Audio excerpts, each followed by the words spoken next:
Сайн байцгаана уу? Happy Workplace podcast-ийн маань ээлж дугаар эхэлж байна. Энэ удаагийн дугаараараа бид well-being буюу монгол хэлэнд одоо бууз заншснаар бол сайн сайхан байдлын тухай ярихаар бэлтгэсэн байгаа. Тэр дундаа ажилтны сайн сайхан байдал гэж юу юуг хэлдэг юм бэ? Ажилтны сайн сайхан байдалд анхаарснараа ямар үр нөлөөтэй тухай ярихаар бэлтгэсэн байгаа. Тэгэхээр подкастынхаа эхэнд мэдээж та бүхэнд ер нь сайн сайхан байдал гэж юу байдаг талаар тайлбарлах нь бол зүйтэй бах.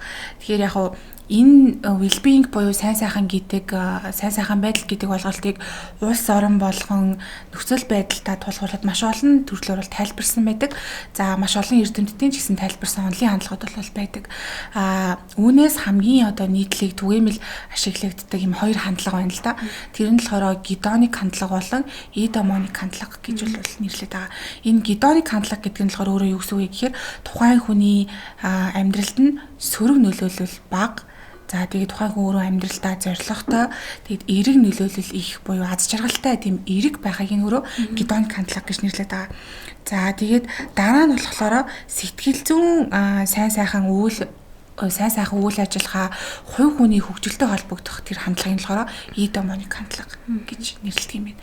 Гэхдээ яг ерөнхийдөө бол бид нар энэ сайн сайхан байдал, амьдралын чанар гэх мэтлэнгээр зүйлийг маш их ер нь бол ярьдаг. За тэр дундаа өмнөх зуунд болохоор яг энэ сайн сайхан байдал амьдралын чанар гэдэг ойлголтыг бол илүү санхүүтэй, мөнгөтэй тий холбож ойлгодог гэсэн бол сүүлийн үеүүдэд энэ бол хүний амьдралдаа хэрэг сэтгэл ханамжтай байгаа юм. За тэгээд дээрэс нь юг гүйцэлдүүлэх ур чадвар дотоод нөөц нь байгаа юм гэдэгтэй холбож судалдаг болсон байна. Тиймдээ ч одоо нэлээд олон хүрээнээс нь авч үздэг. Тэ чинь бие махбодын хувьд, сэтгэл санааны хувьд, санхүүгийн хувьд, харилцааны хувьд, нийгмийн хувьд гэх мэтчлэн олон талаас нийлүүлээд энэ бол тухайн хүний сайн сайхан байдал юм а гэж авч үздэг болсон тийм. Эдгээр зүйлстэй хүн өөрөө сэтгэл ханамжтай байж гэмээр тухайн хүний амьдрал сайн сайхан байдал өндөртэй байна гэж тодорхойлдог юм билээ. Тэгээ яг судлаад үзэхээр сайн сайхан байдлыг бүрдүүлдэг нэлээд олон хүчин зүйл байна л да. За тэгээд зарим эрдэмтдийн үзэж байгаа болохоор санхүү, орчин, за нийгмийн харилцаа, биеийн эрүүл мэнд, сэтгэл зүйн эрүүл мэнд гэдэг ч юм. За зарим эрдэмтдийн хувьд болохоор бүр илүү өргөн цар хүрээтэйгээр нийгмийн харилцааны хувьд, карьерийн хувьд, найз нөхдийн хувьд гэх мэтчлэнгээр маш өргөн цар хүрээтэй хамарсан ойлголтоос байгаа. Ер нь бол одоо бүх тэр одоо талбаруудад сэтгэл ханамжтай байх тэр дотоод нөөц чадвар тэр хүчин бололцоог нь хилээд ийн гэж ойлгож байна тийм сайн сайхан байдал. За тэгвэл тэр дундаа сэтгэл зүйн эрүүл мэнд, сэтгэл зүйн сайн сайхан байдал хоёрын ялгаа нь яг юу юм бол эсвэл нэг ойлголт юм болов? Сэтгэл зүйн эрүүл мэнд гэхээр одоо яг л бие махбодын эрүүл мэндтэй адилхан би эрүүл байна уу, эрүүл бус байна уу гэдэг ойлголт. За сэтгэл зүйн сайн сайхан байдал нь болохоор яг эрүүл байхад шаардлагатай миний одоо дотоод нөхцөл байдал, чадамж тэр одоо их усруудыг тодорхойлж байгаа сайн сайхан байдал гэж бас ойлгож байна. Тэгэхээр сэтгэл зүйн эрүүл мэнд илүү ерөнхий ойлголт байна тийм. За тэгвэл ажилтны сайн сайхан байдал гэдгийг яг юу гэж томьёолж тодорхойлох зүйтэй юм болов? Ер нь миний бодлоор яг ерөнхий сайн сайхан байдалтай ер нь адилхан ойлголт. Яг л гэхдээ яг ажлын байран дээр тэдгээрдүүлээд манд хэр байна вэ гэдэг ч юм уу. Жишээ нь илүү одоо тодорхой болох юм болов ажлын байран дээр би сэтгэл санааны хувьд ямар байна вэ дарамт шахалт эдгээрээс ангид байж чадж гинөө эсвэл би ажиллах орчин нөхцөл маань миний биеийн эрүүл мэндэд сөрөг нөлөө үзүүлж гин үгүй юу.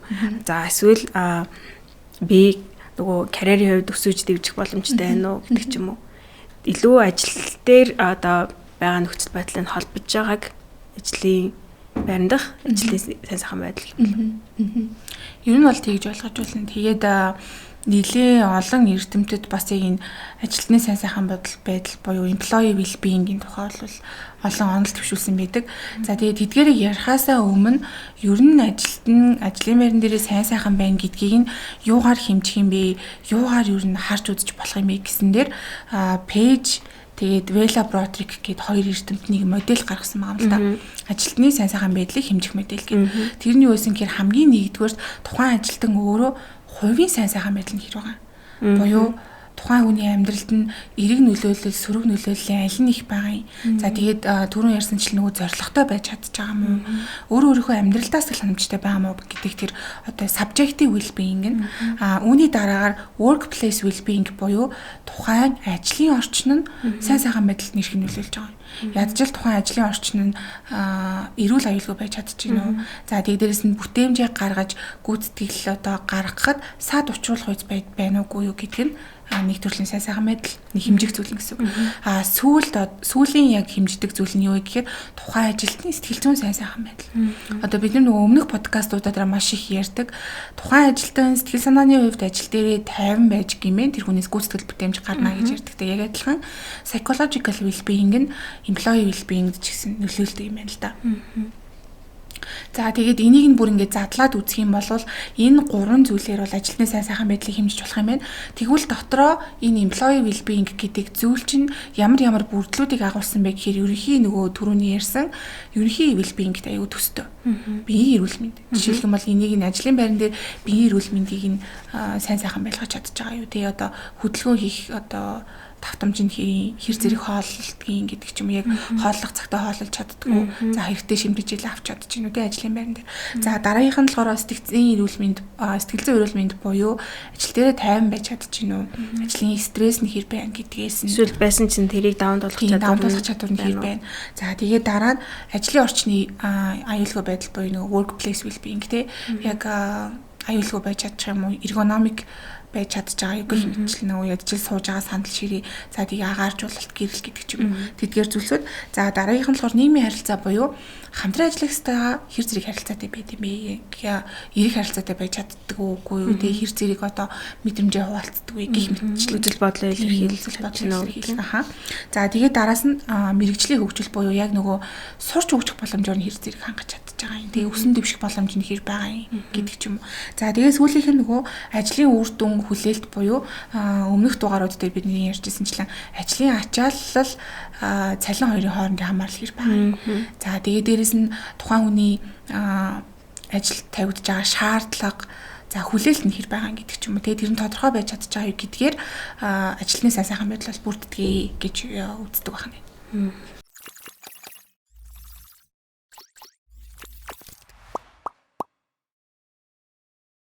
За одоо магадгүй үзэж байгаа хүмүүс мань бодчихлоо. За тэгвэл манай ажилтнуудын сайн сайхан байдал хэр байгаа юм бэ?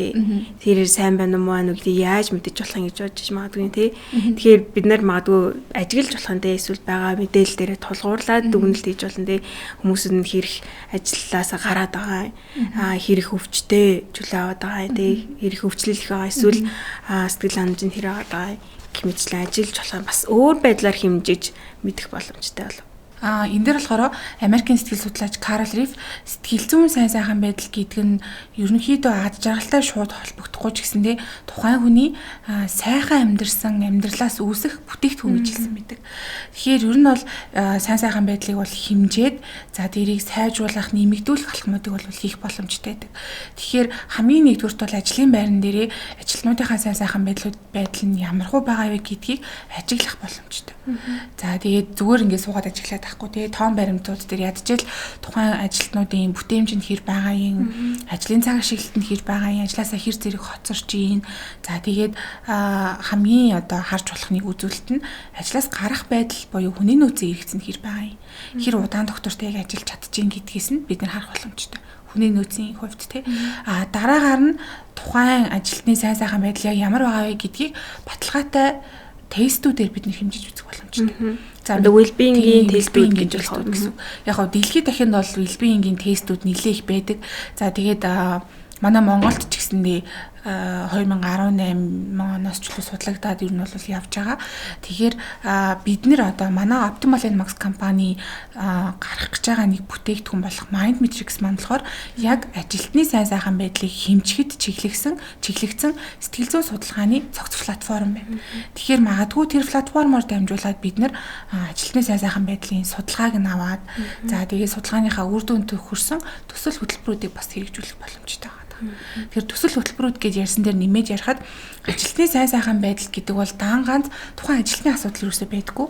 Давхар тэр байгууллагын сайн сайхан байдал буюу organizational well-being гэж бас зүйл байдаг. Тэрнтэй холбоотой байдаг. Тэгэхээр ажилтан өөрөө сайн сайхан байж чадах юм бол байгууллагын хувьд мэдээж бүтээмж, за тэгээд орлого, за тэгээд хүний нөөцийн эрхц буурахыг мэтлэн маш олон давуу тал гэдэг ч юм уу. Тийм маш олон давуу талууд байгаа. Тэгэхээр энэ дээр нөгөө хүмүүсийн сайн мэддэг Google компаниг дурдах юм бол ажилтныхаа сэтгэл зүйн сайн сайхан байдалд нь анхаарал маш олон юм төсөл хөтөлбөрүүдийг хэрэгжүүлж гисэн үе шат дараалтаар. За тэгээд энэ төсөл хөтөлбөрүүдийн үр дүнд Google компани ажилтнуудын бүтээмж нь бол 15 орчим хувиар нэмэгдээд хүний нөөцийн эрхц нь 20% буурсан байгаа, буюу ажлаас гарах тохиолдол нь 20% буурсан байна. За тэгээд нэмэлтээр нөгөө LinkedIn байдаг ч тийм LinkedIn-ний ажилтнууд бас яг адилхан ажилтны стрессийг бууруулах, ажилтны гэр бүлд анхаарах гэх мэтчлэнгээр ийм цогц сайн сайхан байдлын хөтөлбөрийг хэрэгжүүлснээрээ яг одоо Google-тэй адилхан бүтээмжинч дээр нэмэгдээд ажлаас гарах магадлал нь бүр 45% буурсан гэдэг үзүүлэлт бол гарсан байна. Тэгэхээр хэлж штэ ингээд янз бүрийн төсөл хөтөлбөрүүд гэдэг чинь ямар төсөл хөтөлбөрүүд хэрэгжүүлж болох вэ? Одоо сэтгэл зүйн эрүүл мэндийн дэмжих, сайн сайхан байдлыг дэмжих. Энэ дээр бол чи нөгөө подкастны ихэнд ярьсан маш олон төрлийн бүрдүүлж байгаа хүчин зүйл байгаа тийм биеийн эрүүл мэнд, санхүү, за нийгмийн, за сэтгэл зүйн гэх мэтчлэн. Тэгэхээр энэ тус бүрдээр нь анхаарч өгөх юм бол энэ өөрөө яг цогц байдлаар анхаарсан хэлбэр бол болчихно. Гэхдээ мэдээж тухайн байгууллагын одоо хүний нөөцийн одоо чадварч гэдэг юм уу, за эсвэл нөөц боломжоос шалтгаалаад мэдээж бүгдэнд нь нэгэн зэрэг анхаарах нь бол бас тийм хэцүү тийм байхыг үгүйсэхгүй. Тийм учраас эхний ээлжинд яг алин дээр нь төрүүлж анхаарах вэ гэдэг нь байгууллага тус бүрийн онцлогоос бас шалтгаалж байгаа. Тэгэхээр манай монголчууд бол яг ийм сайн сайхан байдалд нь огт анхаардаггүй бол биш. Мэдээж бид нар одоо эрт илрүүлэгт хамрагдах ч гэдэг юм. Эрүүл мэндийн үзлэгт хамрагдах. За тэгээ саяхан бас би нэг видео уншиж хахад Өвөрангай аймагт болохоор 0-5 насны хүүхэдтэй хүмүүсийг 7 оны ажлын 5 өдрийнх нь нэг өдөр зайнаас ажиллах боломжоор хангаж өгсөн юм билээ. Тэгэхээр энэ мэтчлэн бид нэр анхаардаггүй бол биш. Эрүүл мэндийн үзлэгч байна уу, зайнаас ажиллах боломж. За тэгээ сүүлд бас манай монголчууд ажлын 4 өдрийг нэлээх туршиж байна тийм. Энэ мэтчлэн эдгээр зүйлс маань ч гэсэндээ ажилтныхаа сайн сайхан байдалд анхаарч байгааны хэлбэр гэж болно. Тэгэд нэмэлтээр одоо жишээлбэл нөгөө ажилтнуудаа санхүүгийн эрүүл мэндийн тухай, за мөнгөнд хандлагын тухай ч юм ийм сургалтуудыг, зөвлөмжүүдийг өгдөг байх нь бас тухайн ажилтны гэр бүлийн одоо санхүүдэнч тэр хувийн санхүүдэнч тэр бас нэлийн үр нөлөө бас болох байх л та. Магадгүй нөгөө сайн сайхан байдал гэхээр зөвхөн одоо биеийн эрүүл мэндэд нь ч юм уу сэтгэл зүйд нь анхаарал зогсох биш. Тухайн хүний санхүүгийн эрүүл мэндэд нь, нийгмийн эрүүл мэндэд нь бас давхар анхаарч өгөх нь зүйтэй байгаа. За сая сонслоо л биеийн эрүүл мэнд, сэтгэл зүйн эрүүл мэнд болон санхүүгийн эрүүл сайн сайхан байдалд нь зориулж ийм зүйлийг хийж болох юм байна гэд. За тэгвэл бас нийгмийн сайн сайхан байдал, за холбоо харилцаа, ажил мэргэжлийн хувьд өсөж дэвжих боломжийн хувьд нь яаж анхаарч сайжруулах боломж гэдэг юм. Маш энгийн жишээнүүдийг л хуваалцмаар чинь жишээлбэл мэргэжлийн өсөлт хөгжилт гэдэг дээр нөгөө хүний нөөцийн мэргэжилтнүүд маань бол нэг 6 сар тутамдаа ч юм уу уйлрал тутамдаа нэм сургалтын хэрэгцээний судалгаа юу авдаг шүү дээ. Тэгэхээр тэн дээр нь ажилтнуудаа мэргэжлийн хувьд өсөж хөгжүүлэх дээр нэмээд зөвлөн ур чадваруудын сургалтууд ч гэдэм үү. За тэгээд engagement-ийн хөтөлбөрүүдийг бас зохион байгуулах нэг зүйтэй ах. Ажилтнуудынхаа оролцоог нэмэгдүүлэх, хангах тал дээр тий ажилтнууд оролцоотой байхаараа ажлаас гарах магадлал бас нэлээд буурдаг. Дээрээс нь өөрөө тэр байгууллагт харьяалагдж байгаа гэдэг мэдрэмжийг авч ажлын байран дээрх сэтгэл зүйн хэрэгцээгээ бас хангаж чаддаг. Бас хувь нэмрээ оруулж байгаа гэдгээ мэдэрх юм. Тэгээд дээрээс нь компани намайг сонсдөг юм байна тий. Шийдвэр гаргах явцад би оролцоод нэг иймэрхүү байт юм гэдгийг ажилтан өөрийнхөө биеэр одоо ингэж мэдэрч чадах юм бол бас тэр нь илүү үр өгөөчтэй компани харах нэг тийм арай өөр өнцгөөс харахт нь бол туслах байх. Нийгмийн яг сайн сайхан байдал харилцаа холбоо гэхээр яг л түрүүнийхтэй адилхан нөгөө төсөл хөтөлбөрүүдийг, өдөрлгүүдийг маш их зохион байгуулж явах нь үр дүнтэй. Мэдээж энэ ингээ нөгөө байнга л хүн болгон ярьдаг айгүй юм хуучирсан ч юм уу тийм санагдчих магадгүй. Гэхдээ энэ нь жижигхэн ч гэсэндээ ажилтнуудад үр нөлөөг нь өсөөрл байдаг гэсэн. Одоо нөгөө манай подкастыг сонсож байгаа хүмүүс аяг доор нөгөө комент бичдэг штэ ажил бол амьдралынхаа ихэнх цаг хугацааг өнгөрүүлдэг газраа. Тэгэхээр энэ газар бол стрессгүй байхыг илүүд үзнэ гэдэг ч юм уу хүмүүс аяг хүсдэгтлээ бичдэг. Тэгэхээр яг тэрнтэй адилхан бид нэр амьдралынхаа 3/1-ийг угаасаа ажил хийж өнгөрөөж байгаа учраас ажлын байран дээрээ сайн сайхан байдлаа нэг талтаа дэмжүүлэх нөгөө талдаа өөрийнхөө сайн сайхан байдалд анхаарах нь аль талын хариуцлага өөрөө өсвөлж байгаа гэсэн үг. Тийм ээ тийм. За тэгэхээр мэдээж бид нэр хэрвээ бүхий л энэ зүйлүүдэд сайн сайхан байдлаа нэмэгдүүлж чадсан бол бидний амьдралын сэтгэл ханамж чанар мэдээж мэдгэдгүүцээр нэмэгдэх бах тийм. Тэгэд яг хав дэлхийн улс орн болгон нөгөө өөрөөр тодорхойлдог гэж бол ярьсанчлан ихэнх улс орнууд бол нөгөө дотоодын нийт бүтээгдэхүүн ч гэдэм үү илүү орлого санхүү гэгдэг зүйл дээр бол анхаарад бусад сайн сайхан байдлыг бас баг зэрэг тоохгүй өнгөрөөхгүй дөрхидуулах гэдэг юм шиг санагддаг л та. Гэхдээ сайн сайхан байдлыг цогцоор нь дэмжиж явах юм бол улс орны хөгжил за тэгээд хүний нөөцч дээр хувь хүндээч дээр за байгууллага талтаач дээр ер нь бол бүхий л талдаа эрэг үр нөлөөтэй байх боломжтой. За тэгээд өнөөдөр сэтгэл зүйн ажлын байран дээрх ажилтны сайн сайхан байдлын талаар холбогдох мэдээллийг хүргэсэнд маш их баярлалаа. Тэгээд сонсогчд маань хэрэгтэй зүйлээ сонсч ойлгож авсан байх гэж найдаж байна. Тэгээд энэ хүрээд бидний өнөөдрийн подкастын маань дугаар өндөрлөө. Дараагийн дугаараар уулзъя. Баяртай.